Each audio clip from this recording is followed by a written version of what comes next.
Hello दोस्तों, welcome to our channel SMKK। पहली बार आए हैं तो चैनल को सब्सक्राइब जरूर करें और स्टॉक मार्केट की नई नई वीडियोस के लिए बेल आइकन को प्रेस करके ऑल जरूर सेलेक्ट करें। तो दोस्तों, इस वीडियो में कवर करेंगे मल्टीपल स्टॉक्स और पहला स्टॉक्स है भारत इलेक्ट्रॉनिक्स यानी कि BEL। आज के दिन थोड़ा सा डाउन था, लेकिन इनके शेयर होल्डर्स के लिए दो अच्छी न्यूज़ आई हैं। पहले तो हम एक साल की परफॉर्मेंस देखते हैं, बहुत ही शानदार रिटर्न दी है 81% की, और 5 साल में बहुत ही भयंकर रिटर्न दी है 546% की। हालांकि मिड कैप साइज का, लार्ज कैप साइज का ही बोल सकते हैं, 1.36 लाख करोड़ का मार्केट कैप है।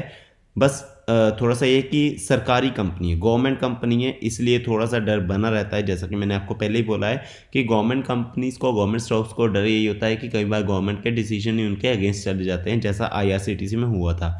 लेकिन वैसे BEL ने बहुत ही शानदार रिटर्न बना के दी है और अभी भी ज़्यादा महंगा नहीं है, 186 रुपये का है। अब न्यूज़ देख लेते हैं क्या क्या है। जो दो गुड न्यूज़ आई है इन्वेस्टर्स के लिए, शेयर होल्डर्स के लिए, वो देख लेते हैं। पहली तो ये है कि BEL डिविडेंड अनाउंस करने वाला है। तो किस दिन?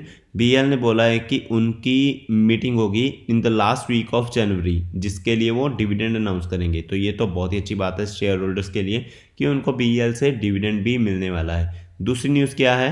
BEL को एक ऑर्डर मिला है मैज़गॉन डॉक से। कितने का? 695 करोड़ का।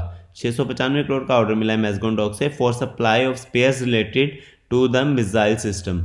तो दोस्तों, एक और ऑर्डर मिला है। एक तो 695 करोड़ का ऑर्डर मिला है मैज़गॉन डॉक से, एक और ऑर्डर मिला है worth 339 crore for defence equipment. तो आप सबको पता ही है BEL काम किस में करती है, डिफेंस इक्विपमेंट में ही काम करती है। तो उसी के ऑर्डर मिले हैं 695 करोड़ का और 339 करोड़ का, यानी कि टोटल मिला के 1000 करोड़ के आसपास का ऑर्डर मिला है BEL को, जो कि बहुत ही अच्छी बात है। तो ऐसे ही अगर ऑर्डर मिलते जाते हैं तो ये स्टॉक इसीलिए इतना आगे बढ़ रहे हैं, जो कि शेयर होल्डर्स के लिए काफ़ी अच्छी बात है, क्योंकि ये स्टॉक्स जितना आगे बढ़ेंगे, जितने इनको ऑर्डर्स मिलेंगे, इनका फ्यूचर उतना ही ब्राइट होता है।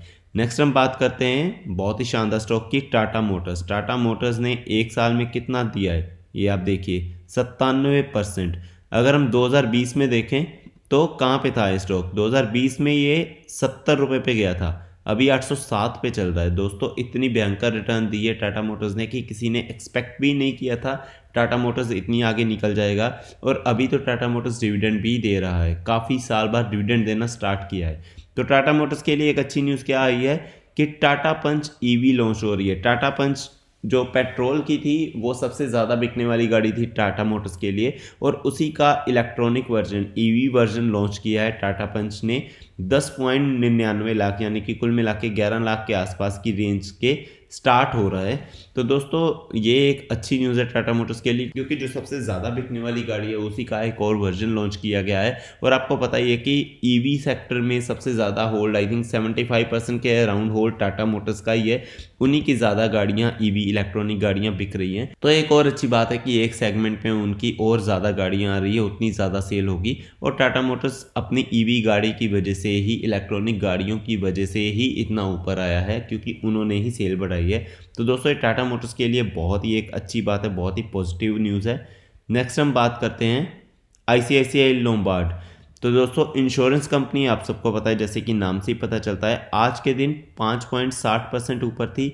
रीज़न, एक तो इसका रिजल्ट आया था कल, वो बहुत अच्छा आया था, और दूसरा मॉर्गन स्टैनली ने इसको कॉल दी है और टारगेट प्राइस क्या रखा है? 1750। तो दोस्तों, ये बहुत अच्छी बात है। हालांकि कुछ जो इंश्योरेंस कंपनी है पहले बहुत डाउन गई थी, अगर एक साल की परफॉर्मेंस देखें तो यहाँ पे थोड़ी सी डाउन गई थी, सारी इंश्योरेंस कंपनी ही डाउन गई। देखिए, जनवरी में 1200 के पास थी और मार्च में लगभग 1000 तक पहुंच गई थी। वो रीज़न उसका ये था क्योंकि सरकार ने बोल दिया था जो भी न्यू टैक्स रेजिम होगा उसमें कोई भी सेविंग्स ऐड नहीं होगी। और मोस्टली इंडिया में क्या करते हैं लोग, इंश्योरेंस जो है वो इसीलिए लेते हैं क्योंकि उन्हें शेयरिंग शो करनी होती है टैक्स बचाने के लिए। तो दोस्तों, इसीलिए सारी इंश्योरेंस कंपनी थोड़ी सी डाउन गई थी, सारे स्टॉक्स थोड़े से डाउन गए थे, लेकिन उसके बाद फिर से रिकवर कर लिया, क्योंकि जो अच्छे स्टॉक है वो रिकवर कर ही लेते हैं। और ICICI लोम्बार्ड जनरल इंश्योरेंस काफ़ी अच्छा स्टॉक है। नेक्स्ट हम बात करते हैं LTTS की। कल ही इसका रिजल्ट आया था और मैंने जैसा कि बोला था कि रिजल्ट बहुत अच्छा आया है और कल के दिन हमें ये भागता हुआ देखने को मिल सकता है। और जैसा कि आप देख ही सकते हो कि मार्केट पूरी डाउन थी, लेकिन LTTS फिर भी बहुत अच्छा कर रहा था। और 5 साल की अगर परफॉर्मेंस देखी जाए तो 237% की रिटर्न, बहुत ही शानदार रिटर्न बना के दी है। मतलब बाकी के जो ब्लू चिप कंपनीज है उनके कंपैरेटिवली काफ़ी अच्छी रिटर्न बना के गई है। हालांकि ये मिड कैप साइज़ की कंपनी है, ये ब्लू चिप कंपनी नहीं आती, थोड़ी सी रिस्की रहती है, मतलब रिस्की ऐसा नहीं कह सकते कि ये डाउन ही आ जाएगी या आपका पैसा डुबो ही देगी। थोड़ा सा वॉलेटाइल ज़्यादा होती है जो मिड कैप साइज़ की कंपनी होती है, बस एक ये डर रहता है। वैसे ये कंपनी अच्छी है और लार्सन एंड टुब्रो सबको पता है कि काफ़ी बड़ा ग्रुप है, तो दोस्तों उसी की IT सर्विस में काम करती है L&T। तो कंपनी अच्छी है, आज के दिन अच्छा भागी है, फ्यूचर भी इसका अच्छा ही लग रहा है। नेक्स्ट हम बात करते हैं सुज़लोन एनर्जी की। एक साल पहले देखे तो बहुत ही डाउन था, कहाँ पे देखा था इसको, ये देखिए 7-8 रुपये पे देखा था, आज 41 रुपये पे पहुँच गया है और 52 भी खाई इसका और भी ज़्यादा है, ये देखिए 45 रुपये तक था, थोड़ा सा डाउन आया है। तो दोस्तों क्या स्टॉक अच्छा है या नहीं अच्छा है, एक सिंपल सी बात बताता हूँ दोस्तों। मैक्सिमम परफॉर्मेंस देखोगे तो ये देखिए 400 से नीचे आया है स्टॉक, तो बहुत अच्छा तो नहीं कह सकते, लेकिन पिछले 5 साल में जो इसने रिकवर किया है उस हिसाब से अच्छा है। 5 साल भी नहीं, 5 साल में तो ये रेंग रेंग के चल रहा था, धीरे धीरे चल रहा था। पिछले 1 साल में जो इसने रिकवर किया है उस हिसाब से ये स्टॉक थोड़ा अच्छा है। मैनेजमेंट इम्प्रूव करने की कोशिश कर रही है, लेकिन फिर भी ये स्टॉक थोड़ा सा रिस्की है ही।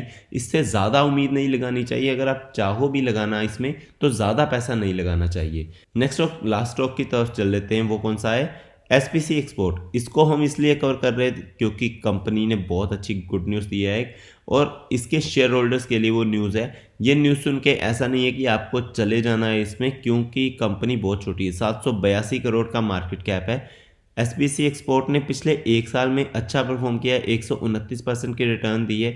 अगर पिछले 5 साल की बात करें तो 226% की रिटर्न दी है और कंपनी ज़्यादा पुरानी नहीं है, 2021 में आई है, तो उस हिसाब से काफ़ी अच्छी रिटर्न दी है कंपनी ने। ये देखिए यहाँ पे 5 रुपये पे पहुँच गई थी, एक बार तो ऊपर गई 14, 15, 18 रुपये, 19 रुपये तक गई, लेकिन फिर से 5 रुपये तक आ गई, लेकिन उसके बाद ऊपर ही जा रही है क्योंकि छोटी कंपनी है। कोई गुड न्यूज़ आएगी तो ऊपर जाएगी, कोई बैड न्यूज़ आएगी तो ये बहुत ही भयंकर तरह से गिरेगी। और कंपनी ने न्यूज़ क्या दी है वो चेक कर लेते हैं। तो कंपनी ने बोनस अनाउंस किया था, बोनस का रेशियो है 1:2 और उसकी रिकॉर्ड डेट कौन सी है, 19 जनवरी, यानी कि परसों। तो दोस्तों अगर आप बोनस का फ़ायदा उठाना चाहते हो तो कल तक आपके डीमेट अकाउंट में ये स्टॉक होना चाहिए।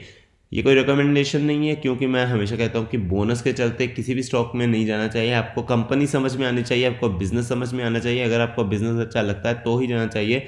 और ख़ास करके जो छोटे स्टॉक्स होते हैं, जो स्मॉल कैप स्टॉक्स, या ये तो माइक्रो कैप स्टॉक है, जो माइक्रो कैप स्टॉक होते हैं ना, उनमें बोनस की वजह से बिल्कुल नहीं जाना चाहिए, हमेशा बिजनेस की तरफ जाना चाहिए। अगर आपको बिजनेस पसंद आता है तो ही आपको इन्वेस्टमेंट करनी चाहिए, नहीं तो आपको अवॉइड करना चाहिए। जो इसके शेयर होल्डर्स ऑलरेडी हैं उनको ये फ़ायदा मिल ही जाएगा बोनस का। अगर आप जाना चाहते हैं तो इसमें स्टडी करके फिर ही जाइए। तो दोस्तों मैं उम्मीद करता हूँ आपको ये वीडियो बहुत पसंद आई होगी। ऐसे ही स्टॉक मार्केट की नई नई वीडियोज़ के लिए चैनल को सब्सक्राइब जरूर करें और बेल आइकन को प्रेस करके ऑल ज़रूर सेलेक्ट करें। थैंक यू दोस्तों।